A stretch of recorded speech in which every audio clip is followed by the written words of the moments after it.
Обвинителството му замрзна имот на сопственикот на Марковски компани Борче Марковски во Македонија и во Србија. Марковски компани со години е најголемиот тендерџија во Рек Битола.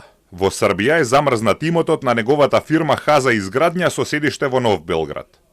Борче Марковски е еден од осомничените за злоупотреби со тендерот за дислокација на погонски станици од осломе во рудниците во Рек Битола од 2024 вреден 106 милиони денари, односно 1,7 милиони евра.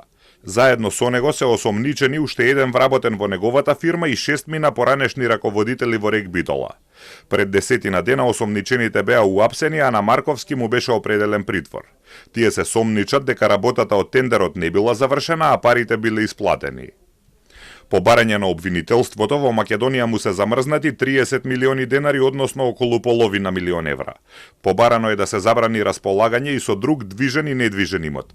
3 стана во Скопје, парцела градежно неизградено земјиште и гаража стекнати во 2024, како и 3 товарни и 1 патничко возило набавени во 2025, за кои постои сомнение дека се купени со пари од казниво дело. Ако му биде докажана вина, овој имот во иднина може да му биде конфискуван.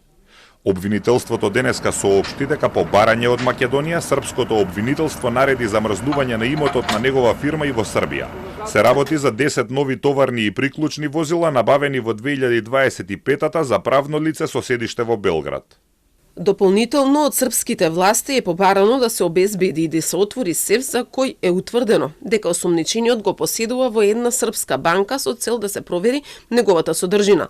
Поднесените барања се прифатени и српското обвинителство издаде наредби за замрзнување на наведениот имот. Според информациите на Телма, во Србија е замрзнат имотот на фирмата Хаза изградња со седиште во Нов Белград, регистрирана за изградба на стамбени и нестамбени згради. Според податоците од компани Вол, Борче Марковски е целосен сопственик на фирмата, регистрирана во 2009 година. Оваа фирма лани свртела 235 милиони српски динари, а направила профит од 40 милиони динари, односно околу 340.000 евра. Податоците од српскиот портал за јавни набавки покажуваат дека оваа фирма во изминатите 4 години добила 18 тендери, најчесто од јавното предпријатие Србија шуме за изградба, реконструкција и санација на шумски патишта и мостови. Вкупната вредност на добиените тендери е околу 378 милиони динари, односно околу 3,2 милиони евра.